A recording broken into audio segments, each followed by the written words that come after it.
Pernahkah kamu merasa hidupmu berubah secara tiba-tiba? Bukan karena satu peristiwa besar, tetapi seperti ada sesuatu yang perlahan menggeser arah hidupmu tanpa kamu sadari. Usaha tetap kamu jalani, ibadah tidak pernah kamu tinggalkan. Namun hasilnya seolah bocor di banyak sisi. Rezeki terasa mampet, badan mudah lelah tanpa sebab yang jelas. Pikiran penuh kegelisahan, dan hatimu seperti kehilangan pegangan.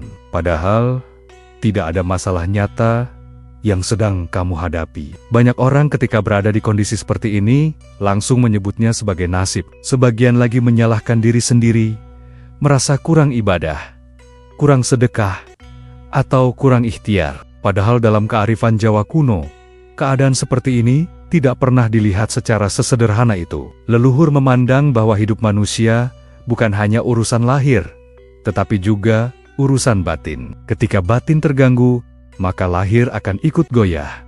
Meskipun secara kasat mata, semuanya tampak baik-baik saja. Disinilah kemudian muncul istilah yang sering disalahpahami. Ilmu hitam. Banyak orang mengira ilmu hitam selalu berbentuk santet, guna-guna, atau kiriman dari orang lain. Padahal, dalam pandangan Jawa, ilmu hitam adalah energi niat rusak yang menemukan jalan masuk ke dalam diri seseorang. Ia tidak selalu dikirim, kadang justru dipancing oleh kondisi batin manusia itu sendiri yang sedang rapuh, penuh amarah, ketakutan, dan jauh dari rasa pasrah kepada Gusti Allah. Kesalahan terbesar manusia adalah melawan sesuatu yang halus dengan emosi yang kasar. Ketika seseorang merasa dirinya diserang, lalu dipenuhi rasa takut dan ingin membalas, saat itulah batin semakin terbuka. Ilmu Jawa kuno tidak pernah mengajarkan perlawanan membabi buta. Yang diajarkan adalah penetralan.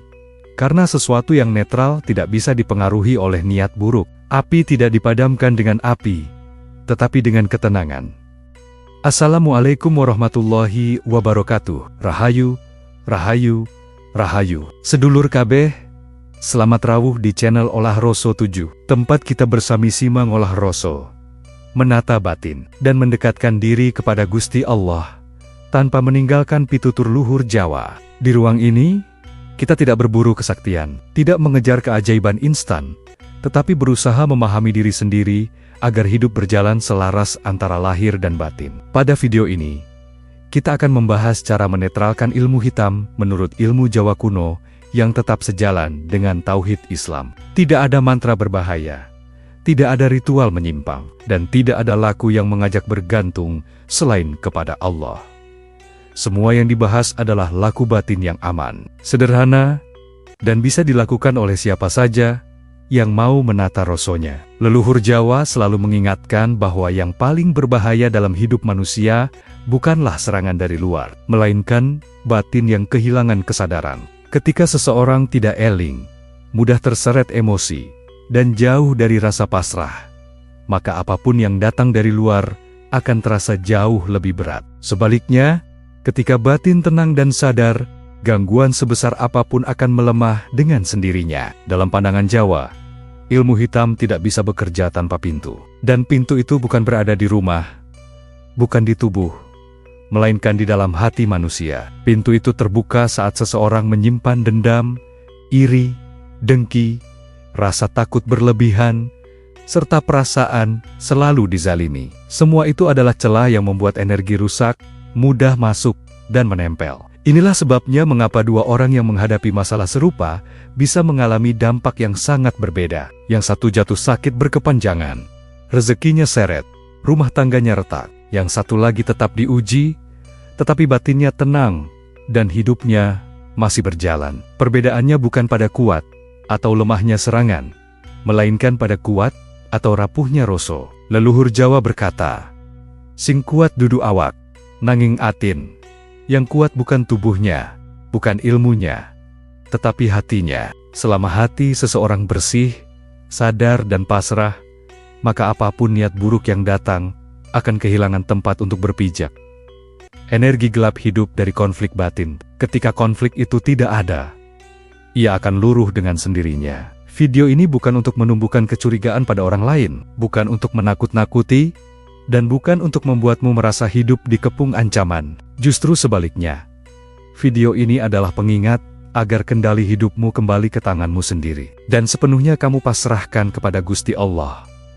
Karena pagar terkuat manusia bukan benda bertuah, bukan raja, bukan bacaan yang dipamerkan, melainkan hati yang eling lan pasrah. Jika rasa sudah kuat, apapun niat buruk yang datang, tidak akan menemukan jalan masuk.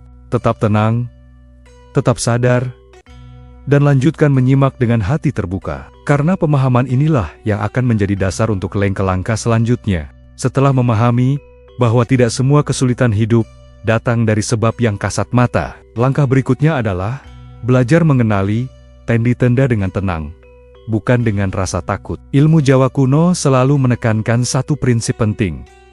Ngerti sakdurunge wedi.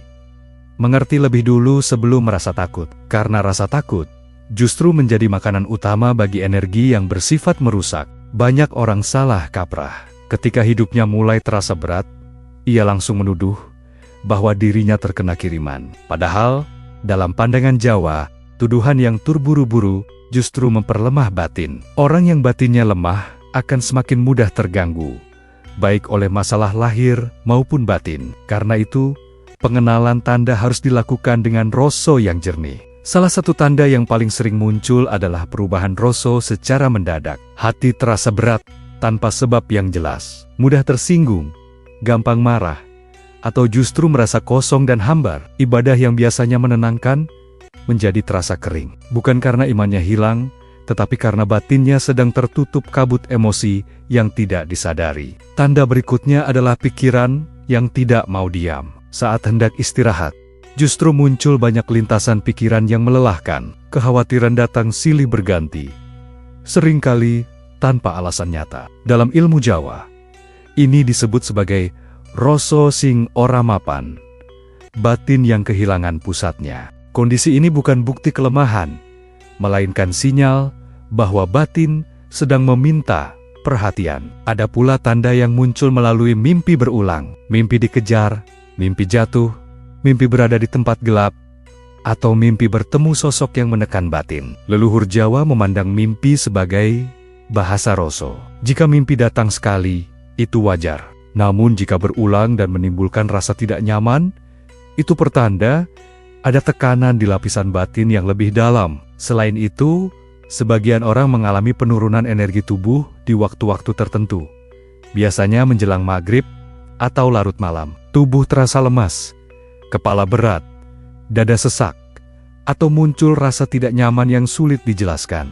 Ini bukan jam angker seperti yang sering ditakut-takuti, melainkan waktu peralihan energi. Jika batin tidak stabil, tubuh akan lebih sensitif merasakannya. Namun di titik ini, ilmu Jawa kuno selalu mengingatkan dengan tegas.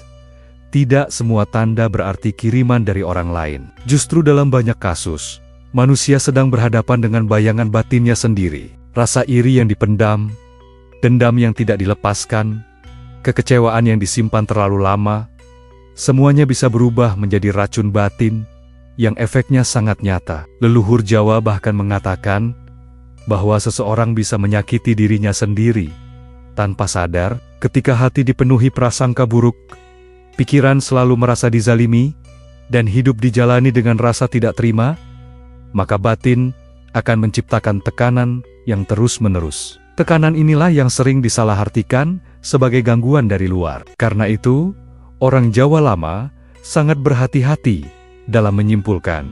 Mereka tidak mudah mengatakan terkena ilmu hitam sebelum benar-benar menata rosonya. Ada pitutur yang berbunyi, ojo gampang nuding, resikno disik batinmu, jangan mudah menunjuk keluar, bersihkan dulu batinmu sendiri. Ini bukan untuk menyalahkan diri, tetapi untuk menguatkan pusat kesadaran. Perlu dipahami bahwa energi yang bersifat merusak hanya bisa menempel jika menemukan kesesuaian. Jika batin seseorang penuh ketenangan, pasrah, dan sadar, maka energi itu tidak akan betah. Ia seperti benih yang jatuh di tanah kering, tidak akan tumbuh.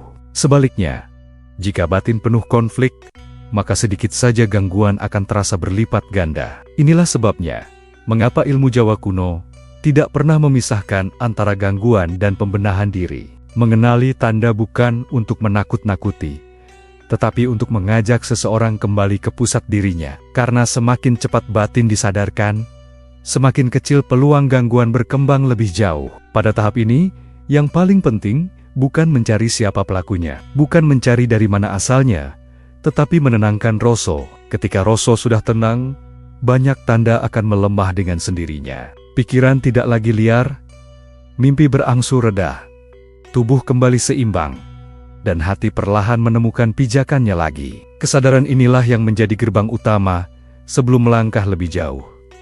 Tanpa kesadaran, semua usaha hanya akan menjadi pelarian. Namun dengan kesadaran, bahkan tanpa ritual apapun, batin sudah mulai membangun pagar alami yang sangat kuat. Dan dari sinilah, langkah-langkah penetralan yang sesungguhnya baru bisa dilakukan. Bukan dengan tergesa-gesa, bukan dengan rasa ingin membalas, tetapi dengan sikap eling lan waspodo. Karena orang yang sadar tidak mudah digoyahkan, orang yang tenang tidak mudah ditembus. Teruskan menyimak dengan rasa yang terbuka, karena setelah ini kita akan masuk pada inti laku batin yang diajarkan leluhur Jawa untuk menetralkan energi yang merusak dengan cara yang aman, lurus, dan tidak bertentangan dengan iman. Setelah batin mulai mengenali tanda dan memahami bahwa tidak semua gangguan datang dari luar, maka langkah selanjutnya bukan tergesa-gesa melakukan ritual, melainkan menata posisi diri di hadapan Gusti Allah. Ilmu Jawa kuno selalu menempatkan penetralan sebagai proses pengembalian keseimbangan, bukan adu kekuatan. Karena sesuatu yang seimbang tidak bisa dikuasai oleh niat yang timpang. Langkah paling awal dan paling menentukan adalah niat tauhid yang jujur. Bukan niat di lisan, tetapi niat yang benar-benar dirasakan di dalam hati. Seseorang harus sampai pada titik kesadaran bahwa tidak ada daya, tidak ada kekuatan, dan tidak ada perlindungan sejati kecuali dari Allah. Selama hati masih merasa bisa melawan dengan kekuatan sendiri, selama itu pula batin masih menyisakan celah. Dalam laku Jawa, niat ini disebut sebagai pasrah sejati. Pasrah bukan menyerah, tetapi menyerahkan kendali kepada Yang Maha Mengendalikan. Ketika seseorang sungguh-sungguh pasrah, rasanya akan turun, napasnya menjadi tenang, dan pikirannya tidak lagi meloncat kemana-mana. Di titik inilah penetralan sebenarnya sudah mulai bekerja. Setelah niat ditata, langkah berikutnya adalah membersihkan rasa dari beban yang menempel. Banyak gangguan batin tidak akan luruh selama hati masih menyimpan dendam, sakit hati, atau keinginan untuk membalas. Ilmu Jawa sangat tegas dalam hal ini. Dendam adalah tali yang mengikat energi rusak agar tetap bertahan. Selama tali itu tidak dilepas, apapun usaha penetralan hanya akan bersifat sementara. Membersihkan rasa bukan berarti membenarkan perlakuan buruk orang lain, tetapi melepaskan diri dari ikatan emosinya. Memaafkan di sini adalah untuk keselamatan batin sendiri. Ketika hati mulai ikhlas, terasa atau tidak, tekanan di dalam dada akan berkurang. Inilah tanda bahwa batin mulai kembali ke pusatnya. Setelah rasa lebih ringan, barulah masuk ke laku napas sadar. Napas dalam ilmu Jawa bukan sekadar proses biologis, tetapi jembatan antara jasad dan batin. Tarik napas perlahan melalui hidung, rasakan udara masuk hingga ke dalam dada, lalu hembuskan perlahan sambil menghadirkan nama Allah di dalam hati. Tidak perlu keras, tidak perlu dihitung dengan kaku. Yang penting adalah rasa hadir dan sadar. Laku napas ini berfungsi menenangkan gelombang pikiran. Ketika pikiran tenang, batin akan lebih kuat. Energi yang bersifat merusak sangat tidak tahan terhadap ketenangan yang stabil. Ia hidup dari kegelisahan, ketakutan, dan emosi yang bergejolak. Maka ketika napas dan rasa selaras, energi itu perlahan kehilangan pijakan. Seiring dengan napas sadar, lakukan dizikir sunyi. Dizikir ini bukan untuk dipamerkan, bukan untuk menunjukkan kesalehan, tetapi untuk menghadirkan Allah di pusat kesadaran. Cukup satu nama, dihadirkan dengan penuh rasa. Dalam keheningan ini, batin belajar tunduk dan percaya. Semakin ikhlas seseorang berzikir, semakin kuat pagar batinnya. Ilmu Jawa kuno menyebut keadaan ini sebagai batin sing mapan. Batin yang sudah menemukan tempatnya. Ketika batin mapan, tidak ada yang perlu ditakuti. Energi apapun yang tidak selaras akan luruh dengan sendirinya, tanpa perlu dilawan, tanpa perlu diarahkan kemana-mana. Perlu diingat, Penetralan bukan proses instan. Ia adalah laku yang dijalani dengan sabar dan konsisten. Ada orang yang merasakan perubahan cepat, ada pula yang perlahan. Semua kembali pada kedalaman pasrah dan kejujuran hati masing-masing. Yang penting bukan seberapa cepat hasilnya, tetapi seberapa tulus prosesnya. Dalam laku ini, sangat dianjurkan untuk menjaga perilaku sehari-hari. Hindari ucapan yang melukai, kurangi prasangka, perbanyak syukur, dan jaga sholat, serta doa, dengan rasa hadir. Ilmu Jawa selalu selaras dengan ajaran Islam dalam hal ini. Batin yang dekat dengan Allah akan otomatis memiliki perlindungan alami. Satu hal yang perlu ditegaskan, penetralan bukan tentang mengusir atau memindahkan gangguan ke tempat lain. Itu justru membuka masalah baru. Penetralan adalah menghilangkan daya lekatnya. Ketika daya lekat hilang, tidak ada lagi yang bisa menempel. Yang tersisa hanyalah ketenangan. Jika laku ini dijalani dengan benar, biasanya tanda-tanda akan mulai melemah. Pikiran lebih jernih, mimpi berkurang, tubuh terasa lebih ringan, dan hati tidak mudah goyah. Bukan karena menjadi sakti, tetapi karena batin kembali ke fitrahnya. Inilah inti dari ilmu Jawa kuno yang sering disalahpahami. Ia bukan ilmu untuk menyerang, melainkan ilmu untuk kembali. Kembali ke kesadaran, kembali ke pasrah, dan kembali ke hubungan yang lurus dengan Gusti Allah. Dari sinilah perlindungan sejati muncul, tanpa harus meminta pada selainnya. Teruskan laku ini dengan sabar dan rendah hati. Karena orang yang rendah hati akan dijaga, orang yang pasrah akan dituntun, dan orang yang eling tidak mudah digoyahkan oleh apapun yang datang dari luar.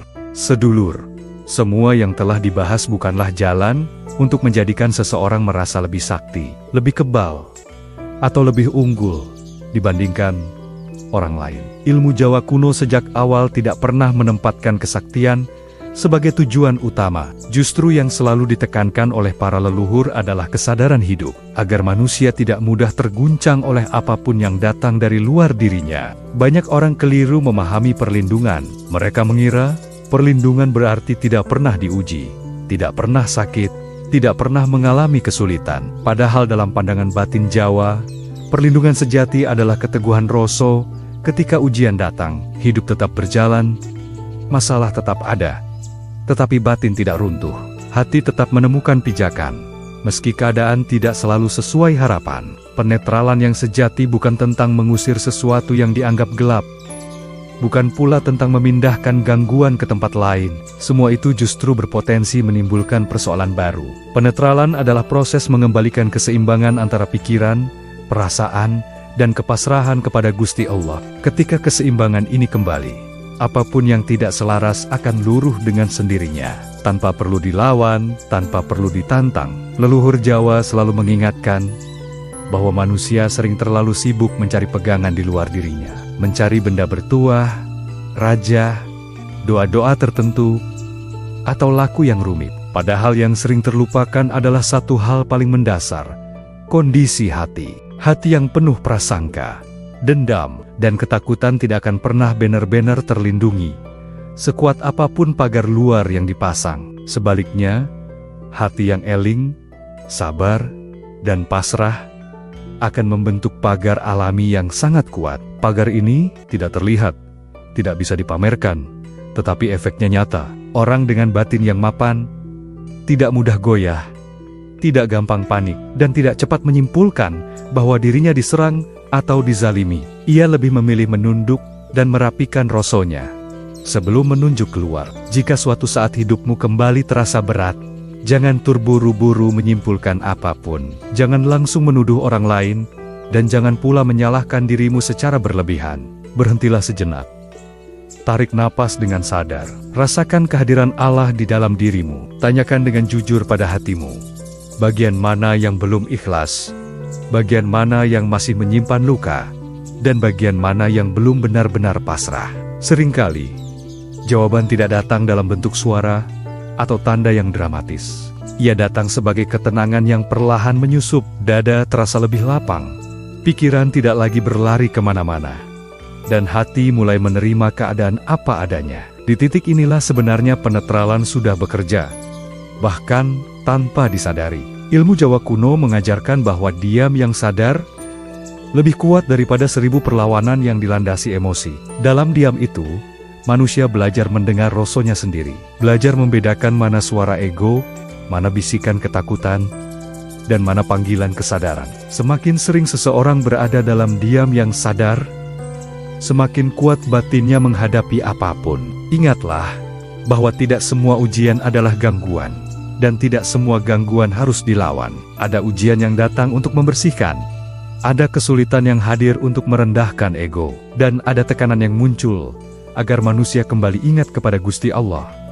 Ketika semua itu dipahami dengan rasa yang jernih, hidup tidak lagi terasa sebagai medan perang, melainkan sebagai laku perjalanan. Olas Roso 7 hadir bukan untuk menanamkan rasa takut terhadap hal-hal gaib, bukan pula untuk membesarkan bayangan tentang ilmu hitam. Channel ini hadir sebagai pengeling, agar kita semua tidak lupa bahwa pusat kekuatan manusia bukan berada di luar, melainkan di dalam hubungan batinnya dengan Allah.